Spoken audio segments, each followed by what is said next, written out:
This episode of the Tips for Travellers podcast is supported by DK Eyewitness Travel Top 10 Guides, the best-selling pocket-sized travel guidebooks, with top 10 lists covering destination highlights, a pull-out map, things to do, the best places to dine and drink, and more. DK Eyewitness Travel Top 10 Guides show you the 10 best of everything. This is Tips for Travellers. Inspiration, advice, and tips on finding and having amazing travel experiences on both land and at sea. Get more tips on must-see and must-do travel at tipsfortravellers.com. And welcome to another episode of the show. And today we're revisiting Taipei. It's been quite some time since I last covered Taipei, and this is an all-new podcast with sort of updates and lots of new tips and advice about visiting Taipei. I really came to appreciate the city so much more because I was visiting simply as a tourist. On my previous visit, I'd been there for work and tried to squeeze in some sort of sightseeing. There I just went this time as a tourist, and I was really struck by its energy, its modernity, its innovativeness, and it just felt so much more dynamic and fast-moving since I'd last been there some years ago. It's still not a particularly big destination for Western tourists, but it is a big tourist destination for Asian visitors. But it's very welcoming and it's very easy for English speakers, incredibly easy, in fact. The great thing about Taipei and Taiwan is particularly if you're interested in history, it's got a really interesting, fascinating, dramatic history. And basically, to cut the story short, and I'll talk about history in a second, is the government of China fled here with around 2 million refugees after losing the fight against the communist uprising in China in 1949, and established a whole new settlement, a whole new infrastructure, a whole new government, basically for people who'd fled the success that the communists had in China. So, not surprisingly, there's that ongoing animosity between China and Taiwan. So let me talk a little bit more about that history, but basically, strategically it's a very important island. Taiwan's a very important island. It's really importantly located, and so it's been the center of a lot of struggle, a lot of battle over the sort of centuries. So Japan originally took control of Taiwan after the first Sino-Japanese War in 1895. So before that, the Chinese had controlled Taiwan for a very long time. So after the Sino-Japanese War, the first one, the Japanese took control. Then finally, so Japan was in control for a long time. So then finally in 1945, China took control again after Japan was defeated in the Second World War.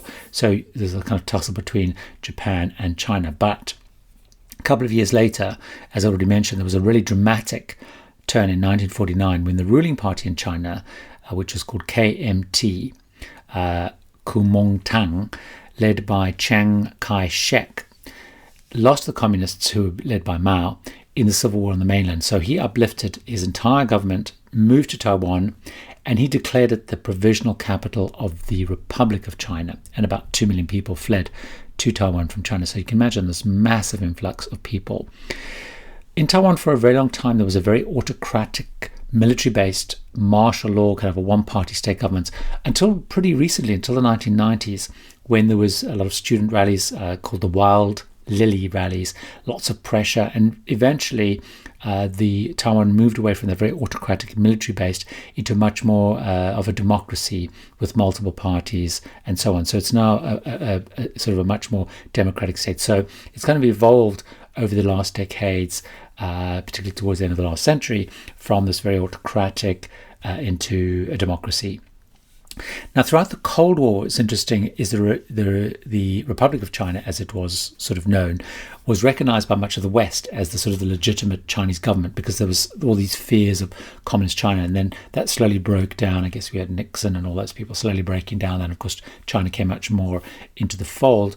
But what's interesting is during this whole time, after the KMT and Chiang Kai-shek moved to Taiwan, there was a massive focus on the economy, infrastructure, building, and the economy just took off. It grew really dramatically and has become a really big powerhouse in the economy of the world. So some key facts need to know. So Taipei is in the north of Taiwan. It's about 16 miles from a very large port which is called Keelung. Now, if you're coming on a cruise ship, that's where you will dock, Keelung. But in reality, sort of Taiwan and Keelung and whatever is all sort of merged into one big city. But there's Keelung and there's Taipei, which is theoretically different cities, but they all feel like one. Taipei is the capital of Taiwan. About 3 million people live in Taipei proper, but actually you've got about 7 million people in that sort of Taipei Keelung area. It's just one big sprawling area. It's very densely packed, very sort of intensive in terms of the number of people. My overall observations, you've got these big wide streets. It's a very modern downtown. You've got lots of bus lanes to allow easy movement. I'll talk a little bit later about how the government's pushing public transport to try and get rid of the congestion, etc. The other thing, a slightly quirky thing is, it's because it's so organised about moving people around. The street lights are the traffic lights are interesting because they count down how long they're on for all sides. So when you're sitting at a red light, you know exactly how long you're going to be on a red light for. Just a sense of kind of controlling all the traffic. It's very tech savvy. It's very innovative. There's great shopping. There's some really interesting sites. There's not huge amounts of sites, but there's some very interesting sites, particularly if you're interested in history. I'm particularly that whole story that I've just told you. Some really, really fascinating things. So when's the best time to go and visit Taipei? Well, it's quite subtropical. It's quite humid. It's warm most of the year. Hottest time is May to September. Temperature's going to be around about 30 degrees. Can be lots of rain. It's also because of that subtropical. Coldest months of the year is towards the end, but it's still quite warm. It's about 20 degrees. So, remember, it's sort of northern hemisphere. So your summer's in the middle of the year, winter's at the end of the year. But it's pretty warm most of the year round. It's becoming increasingly easy to get to. The local airline is called EVA Air. They're part of the Star Alliance. They fly to 40 destinations now, including mainland China. So you can actually get to Taiwan directly from mainland China. But they fly also to lots of cities across North America, to Europe. So, for example, my local airport, Heathrow, they fly from.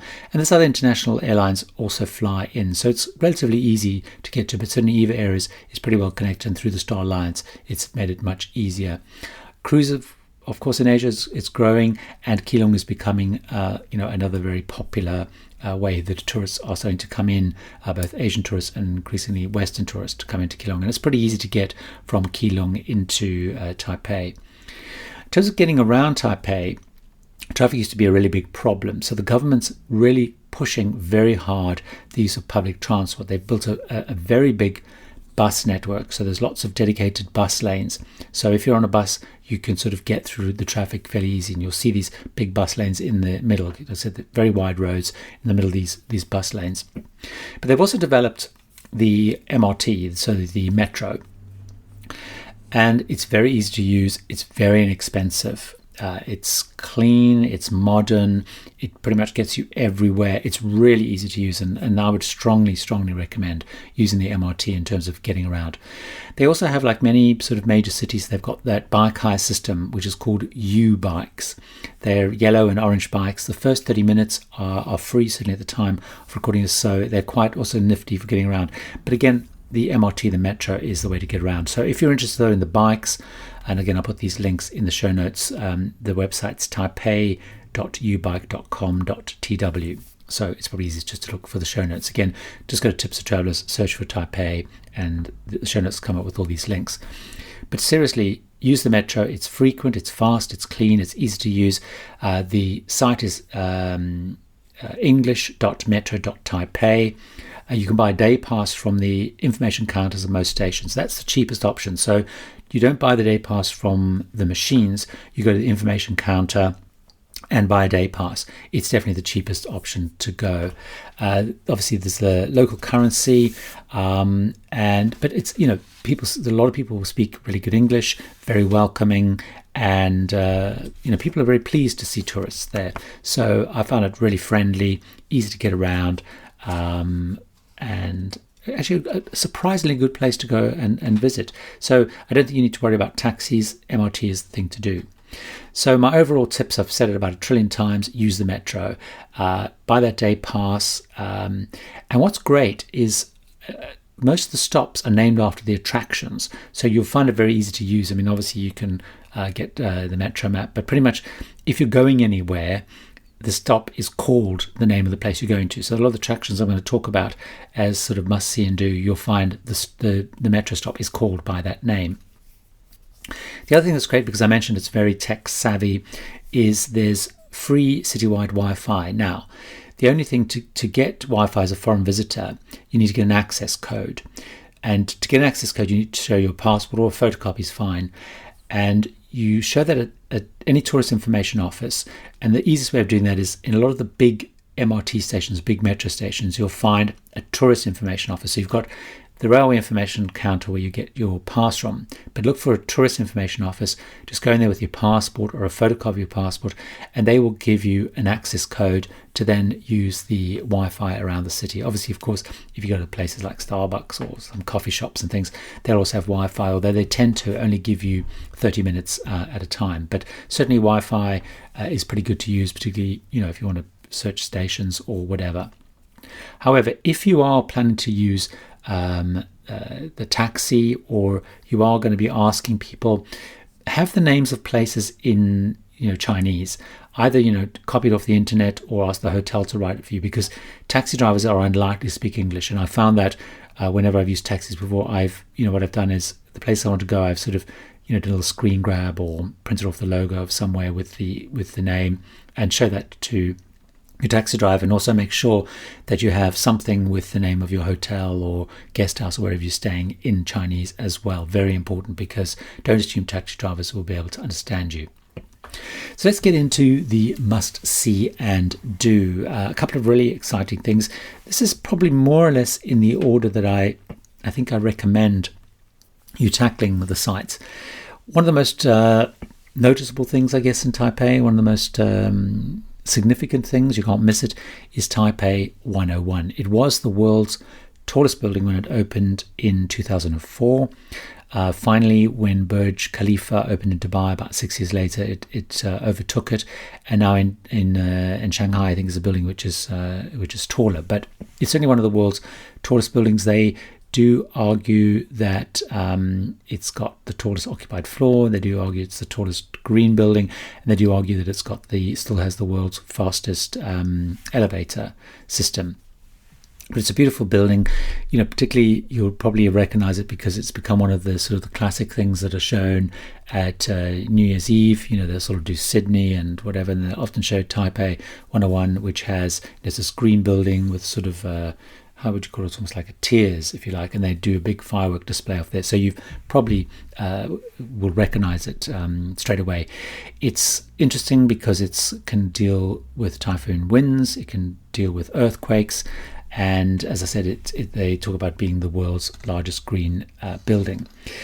It can be a little bit tricky to find the ticket desk. So, you'll go to, Taipei 101 metro station, and there's a big shopping complex underneath it, a huge big sprawling complex underneath it. It can be a little bit tricky to find the ticket desk, but there are signs, but you kind of need to look out for the signs.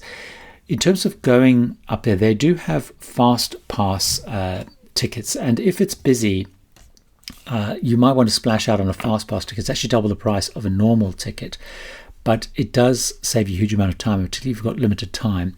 So the priority pass you get shown right to the front of the queue, which can be quite long to go up. You go straight up, and when you come back down again, you don't have to join the queue. Just show your fast pass and you come straight down. So it's very efficient, particularly if you're on limited time. So the fast pass ticket is something to look for or consider. When you go up, there's a very fast elevator. In 37 seconds, you go from ground to the 89th floor. There are beautiful views from up top there. And I'm actually just looking at the brochure, the Taipei 101 brochure, which I would actually recommend if you go pick it up, because they give you lots of facts and figures. But so you've got the ticket booth and elevator entrance, which is actually on the 5th floor, and it's so it's actually on the 5th floor of this shopping complex. On the 89th floor is the indoor observatory. It's let's have a look, 382 meters above the ground, and you get a 360-degree view of Taipei. There's a very good Wi-Fi up here, actually. There's lots of multimedia tours that you can do if you've got a smartphone. There's some nice souvenirs up there. It's got the world's highest mailbox. Then you can, though, also go up to the 91st floor. So you can go up some steps to the 91st floor, which is actually outside. So sometimes it's closed, depending on the winds. Like whenever I've been there, part of it's closed off, but you can really feel how powerful the winds are. But you get great views. You can see the spire on the top. And there's a theatre up there which shows how it was actually constructed, which is very interesting. There's a nice little sort of, you just sit down and the film shows on a loop. The other thing that's also great seeing is on the 88th floor is that what they have this massive big damper system, and it's this big sort of round ball thing, and this is what actually keeps and absorbs the sort of the movement and stops it sort of flying all over the place. But in the brochure you've got lots of other little facts and figures. They talk about, you can they have I think it's an annual thing, the Taipei 101 run-up, where there's 2,046 stairs from the 1st to the 91st floor, and they have kind of like a marathon run up there. You theoretically can go on the stairs, but no one's going to do it. But it's really kind of some interesting stuff in there. So Taipei 101, it's easy. The MRT station is Taipei 101, very easy to find. But as I said, it is a little bit tricky to find the actual ticket desk. So again, just look out for the signs and or ask people, and they'll point you in the direction. So then the second thing that I would really strongly recommend you do in an area of town that I absolutely love, because I find it really fascinating, is the Chiang Kai-shek Memorial Hall. And also in this whole area, you've also got the National Concert Hall and the National Theatre, which is in the same kind of complex. Now, as I mentioned earlier, Chiang Kai-shek was the original president. He led all the people and the government when they moved to Taiwan. He actually died in 1975, and they built this magnificent hall in these beautiful, beautiful gardens, and they really are just absolutely magnificent.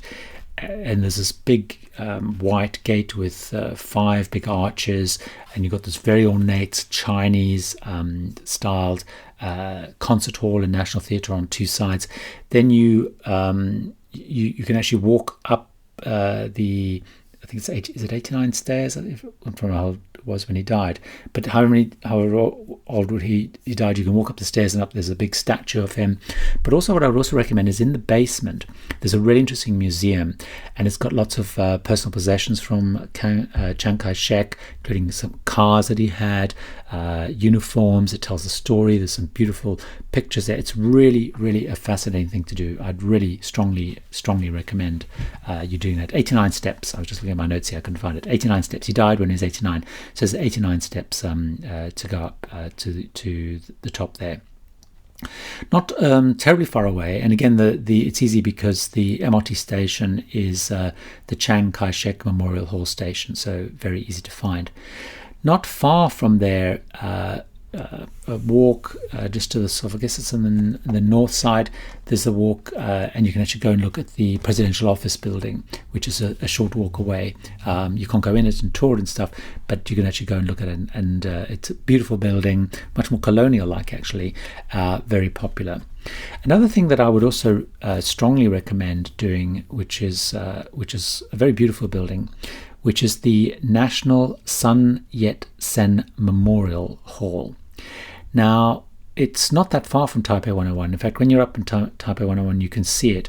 And this memorial hall was built to honor the founding father of the Republic of China. So when it was originally founded, he helped overthrow the Xingtian dynasty. He united China. He was also the co-founder of the KMT party. And it's a beautiful, beautiful building. It's inspired by sort of ancient Chinese palaces.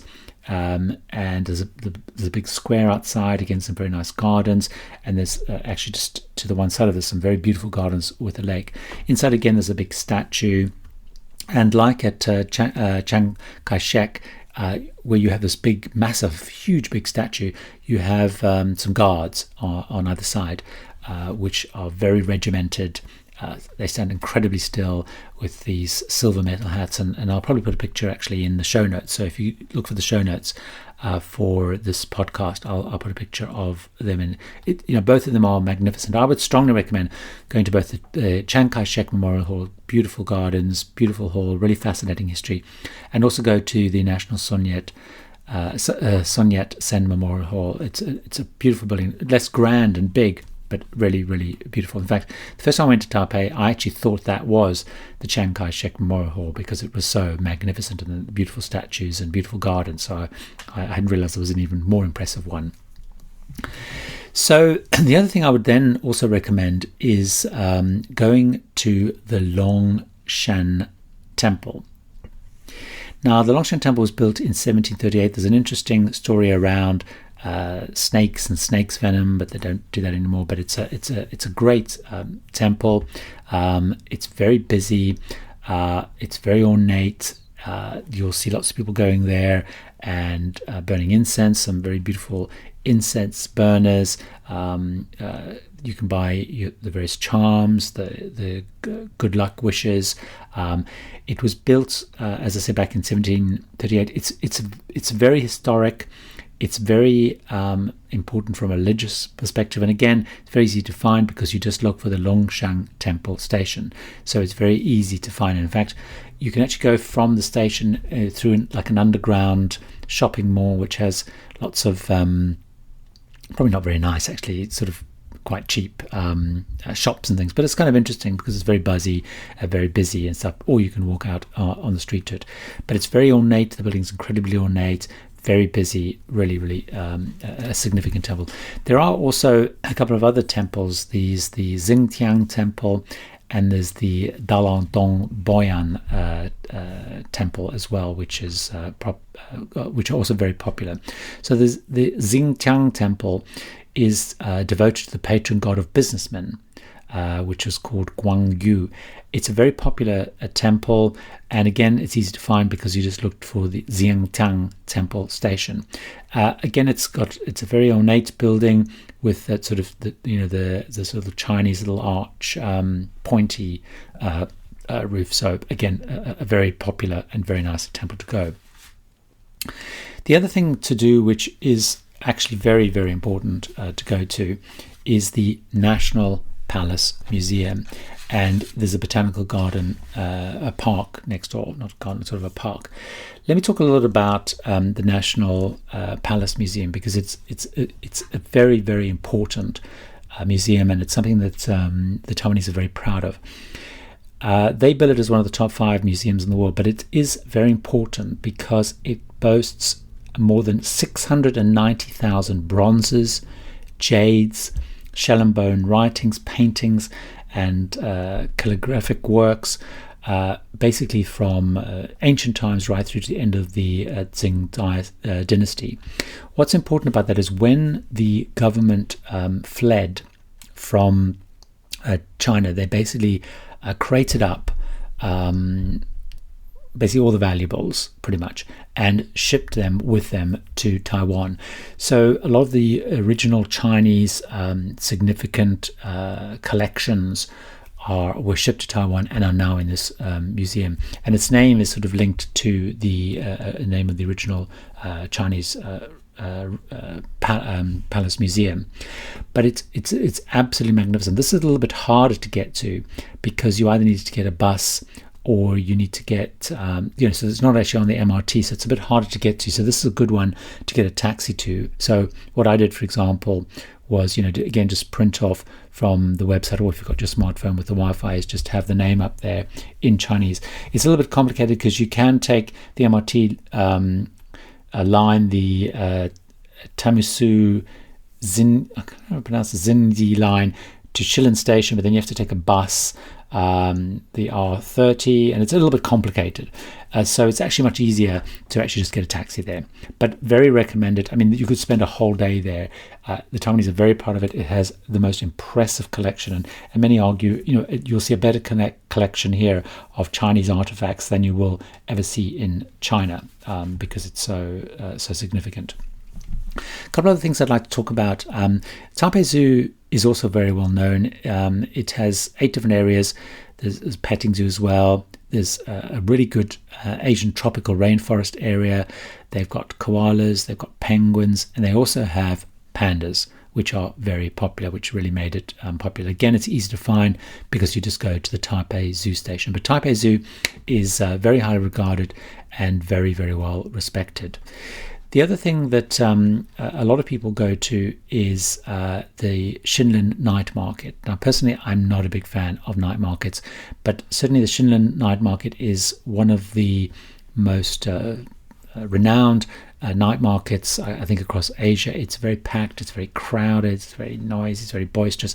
But if you do like markets, it's a really must-do thing to do. It's not something that I'm particularly enthusiastic about, but the Shinlin night market is definitely really popular. And that's, again, it's the Shinlin station. Also in Shinlin, there is also close by is the original residence where President Chiang Kai-shek lived with Madam Chiang.